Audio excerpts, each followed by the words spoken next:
There's one word that really describes Sonic and the Black Knight, and that word is Gil. Yeah. It's actually a bit more of a guttural sound now that I think about it, so I'm glad you're going to get the full meaning from this video review. Gamers who grew up with Sonic have waited a long time for a true update to those classic games that were so fast and intense. And frankly, they're going to keep waiting. To be fair though, Sega did come pretty close with Sonic Unleashed. The daytime portions of that game were fast and furious, set in 3D, and they did harken back to those ideals established long ago. The problem though was that Sonic turned into a werehog at night, and that just wasn't any fun.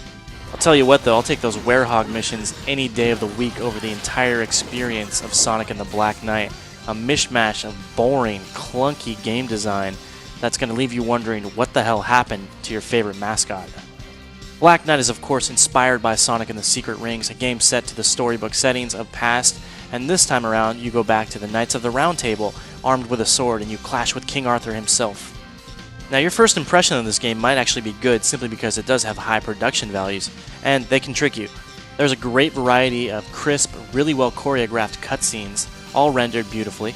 Additionally, there are dozens of mid-level story sequences, all of them very stylized and all of them brought to life with very well done voice work.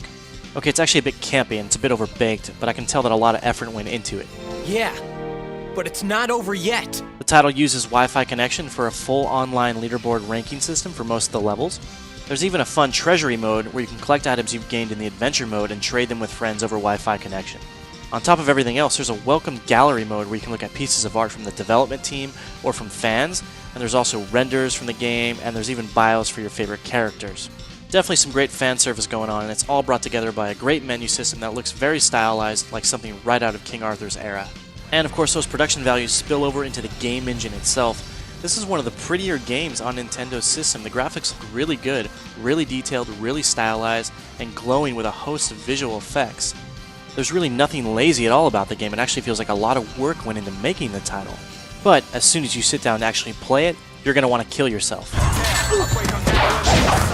There are two gameplay modes in Black Knight. There's the adventure, and that's the main single-player component. Then you have the battle mode, which is so impossibly bad I'm only going to mention it for a second.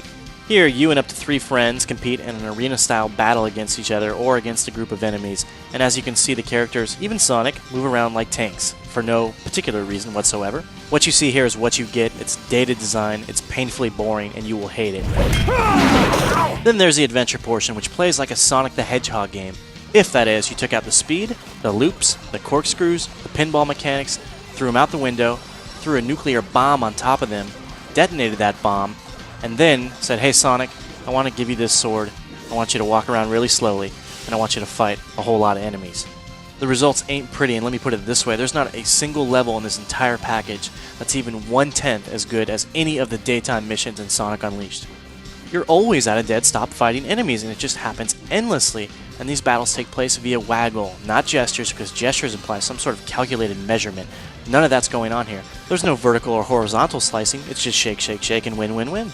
The developer has thrown together one or two niceties like a cinematic lock-on system that lets you string together combos, but you're not going to enjoy it that much because most of the time you're going to be bored battling enemy after enemy, fighting camera problems, fighting control issues, and just not having a very good time.